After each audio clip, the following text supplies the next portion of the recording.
I want to thank the members of the media for joining us here at the Buffalo and Erie County Naval and Military Park. We are going to provide an update on the work that's being done to address the listing and the water inflow to USS The Sullivans. I want to just recognize the work of so many different agencies that have been involved. Very pleased to be here with representatives of the Naval Park, with representatives of the Coast Guard, the Fire Department of the City of Buffalo, the City of Buffalo Department of Public Works, to provide you with this update. Progress is being made in addressing the concerns and conditions of the Sullivans. I want to make it clear that this is an intensive process. It's going to take some time, so it will not be done by the end of this weekend, probably will not be done by next week, but there is a real unified effort on the part of the Naval Park, the Coast Guard, the City of Buffalo, the County of Erie, and others who are working on this situation. From everything that we have heard, from briefings with the Coast Guard, with the New York State Department of Environmental Conservation, New York State Department of Homeland Security, it also sounds like this is going to be a very expensive undertaking that we are all engaged in. I want to make it clear, though, as Paul Marzello, the President and CEO of the Naval Park, has been saying all along, failure is not an option. We will continue to work in a unified fashion and a collective fashion to save this important piece of our United States naval heritage. This boat, this ship, is a national landmark. We are treating it with the utmost respect as we do this work that's being done. It is not easy work. It is difficult work. And the weather conditions thus far, we're in day 3 of this operation. The weather conditions have not been optimal, which makes the work a little bit more difficult. In a moment, you'll get a fuller update with more detail from Paul Marzello, who is the President and CEO of the Naval Park. Then we will hear from Coast Guard Commander McKinney. Did I get that right? You did, okay, sir. Thank you, Very Commander. Well. Don't want to mess up the commander's name, and they will give you a more extensive briefing on where things are at this moment. We have heard from and been in contact with elected representatives at every level, city, county, state, federal government. There has been an outpouring of support, of course, from residents throughout this community across the country. There has been an outpouring of offers of support from the business community, with members of the business community offering to contribute to this effort to save USS The Sullivans, to make sure that the conditions that we are experiencing are addressed and that the boat can be salvaged. The kind of unity that we're seeing speaks volumes about the importance of this ship, the history of this ship, what it means to people locally, nationally, and internationally. There have been a number of calls and meetings last night, this morning, where a game plan has been developed to address the best way to salvage the Sullivans. I am confident from everything that I have heard that that will be done, but it's important to note again that this is a difficult operation. This is not easy, and it will require the kind of concerted effort that we are seeing at just about every level. A final thing I want to mention before I turn things over to Paul Marzello, and that is we appreciate the public interest, the concern that so many people in the public have about the condition of the Sullivans and saving the Sullivans. Literally hundreds, maybe thousands at this point, of people have come down to see the ship, but we're encouraging people to follow the safety procedures, to stay behind the protective fencing. That is important for the safety of the public, but it is also important for the safety of the workers on the site. We do not want any accidents. We don't want any injuries as we are working in earnest around the clock to save USS The Sullivans. Now it is my pleasure and honor to introduce the President and CEO of the Buffalo and Erie County Naval and Military Park, Paul Marzello. By the way, I think that hat looks great on him. I think you ought to make him my first mate. So forgive me, I had to jot down a few notes because of the complexity of the content that we're getting into. We are at day 3 of this incident, but as the mayor stated, we are making progress. We have established a unified command, which includes the Naval Park, BIDCO, the contractor on site, the U.S. Coast Guard, the Buffalo sector, the City of Buffalo, the County of Erie, and State of New York. It's been an amazing collaboration. This morning we established 5 main priorities. 1, as you could well imagine, is to save the ship. 2, to make sure that the safety of the first responders and all the people that are working on this project are safe. 3 is to make sure that we remove all the contaminants that may be still in the ship. 4 is to stabilize the incident, namely the ship. And 5, we want to be as transparent with the community as possible in releasing any information as we go forward. We have been and we will continue to meet at 0700, 7 a.m. every morning for an ops briefing. We review the daily task and have a safety briefing. We have been and we will continue to meet at 1200 noon in a command and general staff meeting to report any situational updates and review internal and external operations.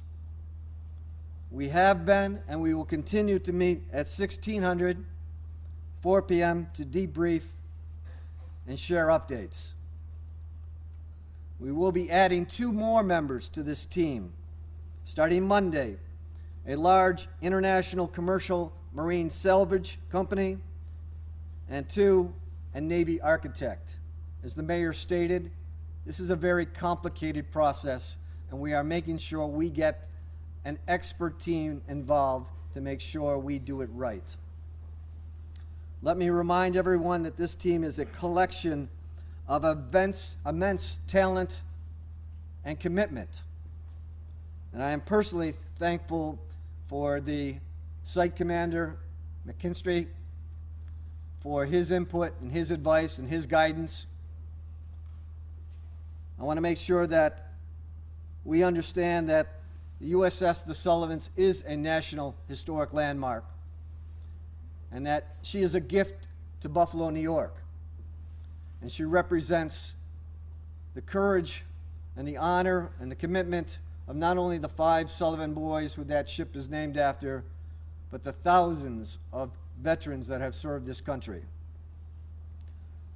I want to restate our sincere gratitude on the part of the veteran community, our board, our staff, our docents, for the thousands of letters and emails the texts, the social media posts, everything that's coming across seems to be of incredible support. I also had a conversation with Kelly Sullivan, the granddaughter of one of the Sullivan boys, who was very concerned. Her call came from Waterloo, Iowa.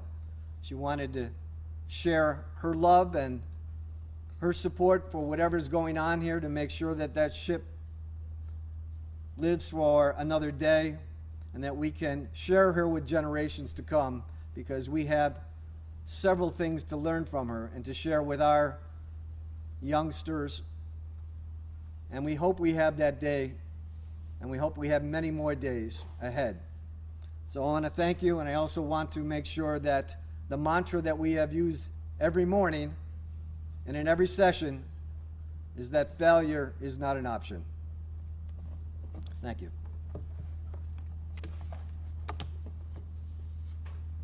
The Coast Guard has been providing tremendous technical assistance. At this time, I want to introduce Commander McKinnon from the Coast Guard. Thank you, Mr. Mayor. Good afternoon. So, as has been stated, we do see and we feel the impact. What we're seeing today with the USS The Sullivans, it impacts us because we're part of this community. This is something that we want to address, and we want to make sure that we address it in a way that gives honor to those that have served before us, those that came before us, and those that have sacrificed so much for our great nation. With that being said, this is a unified front. You see the myriad of folks that stand up here with me today. All of us have been here from the beginning of this, and we will be here at the end of this. So, as has been noted and stated multiple times, failure is not an option. We are here to save the Sullivans, and we are here to do this in a unified and joint fashion. With that, sir, I will hand it back to you. We will now open up for questions that media has for any of us. Mayor or Paul, you know, when you stand at the stern of the ship, and you know, from where it was the other day, you know, you just see you're not seeing Sullivans anymore. Has it gotten Paul. worse, or is that water level related? We have taken a slightly different measure as of today. We are doing our briefing this morning kind of explained what we are trying to do, in the sense that we're pumping any contaminants out of the ship. Before, we were just pumping water with the contaminants, and now we are being very cautious in our efforts. We want to make sure that whatever is coming out of that ship is being treated appropriately, so that we have scaled back that pumping. And with any of those details, I'm going to make sure that the commander has an opportunity to respond to it, because he is coordinating that effort. Commander, can I also ask you to first name and spell your last name and come to the podium? Absolutely. So I am Commander Bill McKinnon. My last name is McKinstry. So if I heard the question correctly, is that has the water level changed, or is the aperture of the boat changed due to the fact that you can only see certain aspects of the stern of the vessel? So with that being said, as I think everyone here knows, is that Buffalo sometimes has weather anomalies called seiches that come in and out. The boat as it stands now is stable. It's not moving. What you see is the water rising and lowering based on the fact of what we see is it's not a tide per se, because this isn't a tidal area, but it is due to that weather anomaly called the seiche. Anyone else? Paul, we saw on Facebook a post that's sort of getting a lot of traction about a company saying that they were contacted to scrap the ship. Is there any merit to that at this point? Yes, there's no validity to that post. I'm not sure where it's starting from, but it should end right here. There has been no discussion of scrapping the ship. As we have stated from day one, we're going to save her. Is the plan still to repair the ship sitting right out here? You know, whether it's going to be that epoxy or welding, whatever. But the plan would be the ship stays here, it's repaired here. It doesn't go anywhere, right? Do you want to step in, or I'll be glad to? Go ahead with this one. So the plan has been, since last year when we hired Bidco, is to repair the ship while she is in our port.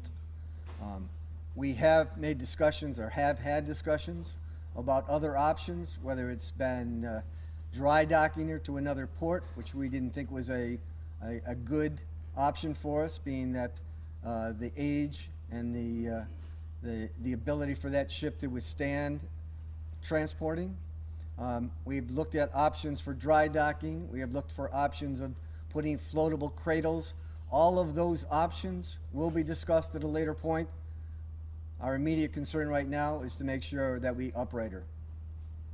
Paul, you spoke about the large commercial salvage operator coming in on Monday. Are they bringing in equipment, or are they just bringing in logistical support, operational support? Initially, they'll be in a consulting role. If it seems that it's going to be necessary, they'll follow up with whatever equipment or manpower that's needed to help us get the job done. And the Navy architect, what type of support will they offer?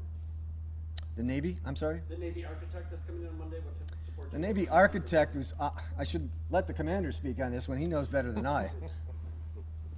So to answer that question, the Navy architect is coming in to, advise us on the characteristics of the vessel as it's stated right now. There are a lot of unknowns given the fact that it has taken on such a great quantity of water. We want to make sure that we address those, but we want to make sure we've got the expertise in the room to be able to give us the best informed decision possible going forward with any type of operation. Just for clarification, Commander, you said before you all were just pumping out water and contaminants, but now you're pumping out just contaminants? So at this point, to make it a more efficient operation, we want to make sure that we get the contaminants off of the vessel, and then we can start to address the water side of it, because there also will be some contaminants that may be within that water as well. Okay. What are those contaminants? So from what we understand, the contaminants that are on board the vessel are legacy number 2 fuel oil, which is diesel, and there are also going to be some hydraulics and lube oil as well that would have been present during the operation of the ship. Are these contaminants expected to damage the ecology or Lake Erie as a whole? So that is what we're trying to prevent and avoid. Right now, as it stands now, we are out there protecting that environment. We're putting out all the equipment needed to ensure that we, collect the whatever it does, get into the water. We're trying to collect it and doing the best we can with that. But right now, we're trying to get it from the ship before it ever hits the environment. There's activity on the starboard deck out there right now. There are workers. I don't know if they're divers or what. Can you explain what they're doing and then also kind of update us on what the situation is with the diving aspect of this? Okay, so 2 questions there. So the first is that they are divers that are part of BIDCO that are currently skimming inside of the tank. When I mean that, I'm trying to make it not technical, but basically pulling the product out of the vessel and bringing it onto the shore into a tank, if you will, to be disposed of. So at this point, there have been 2,525 gallons of product that have been pulled off of the vessel, and it continues. That process is still continuing. Now, as far as the diving aspect of it, that's going to have to wait until we actually have more clarification from the naval architect when they come in and tell us about the stability of the vessel, to make sure it's safe to do that. We want to make sure that, bottom line is safety is paramount with this. We want to make sure that we are hitting all of those measures before we put anyone into a situation where it might get unsafe. Anyone else? One final thing on the diesel. Why is there diesel on board? What's it used for? Well, and when it was in operation, that diesel was used to operate the vessel. Now, why it's still there after all this time, I cannot speculate on that. Paul, can you speak to that? Back in 1977 when the ship came in, the Navy doesn't always bring it in as clean as we would like it to be. I mean, we accepted the responsibilities when we took ownership of the ship.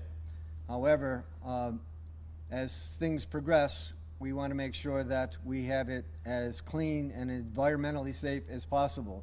You'll notice the absorbent ribbon around the vessel today, which was another act on our part to make sure that if there is any incidental contaminants that have already hit the water, that they're contained, and you'll see more of that as we progress.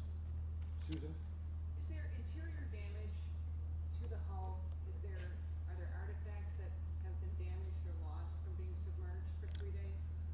Unfortunately, we can only guess as to what has been damaged on the inside.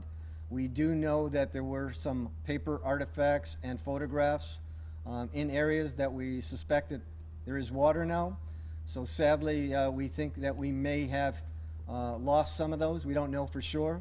I think I reported yesterday that we had the Smithsonian contact us and lended us any kind of support that we may need to restore any of those architects or share some of their collection with us if need be.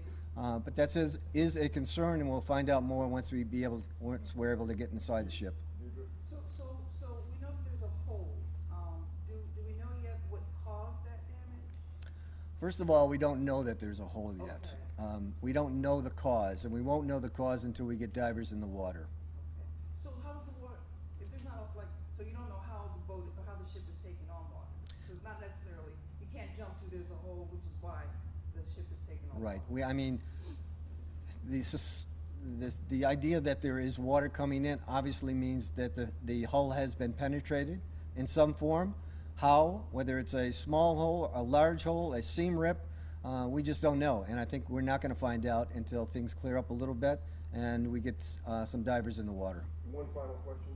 Besides the donations that are already being accepted, will there be any kind of fundraising or anything in the future? We've always had our website up for SaveTheSullivans.org. We have known that there's been hundreds of people across the country that have reached out to us to know or express their interest. That's one way if you care to.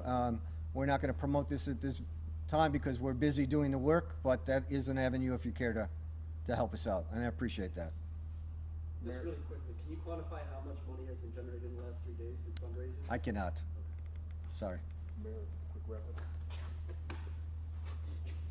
up. I will say on that question, Franco, everyone is hearing from different entities that want to provide financial support.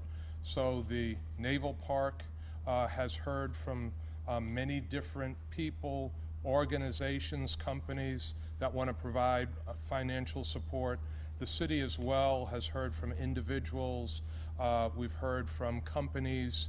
We've heard from elected officials that want to provide financial support. We believe, I believe certainly from the briefings that we have received, that this is going to be expensive. And as Paul said, as the mantra is for all of us, failure is not an option. We will save USS The Sullivans. We will salvage the ship, and we will maintain this important history that we are blessed to have here in the city of Buffalo. Now, as we wrap up, I just want to reiterate, I want to restate the concerns about public safety. There is a Sabres game tonight. A lot of people will be down for the game. We just want to remind everyone who might want to get a glimpse of USS The Sullivans to follow the safety procedures, to not try to get through or around or over the protective fencing that has been put in place to protect public safety and to protect the people that are working to save the ship. I can't emphasize enough how important it is for people to follow the safety procedures. Thank you all very much. Thanks, everybody. Happy Easter.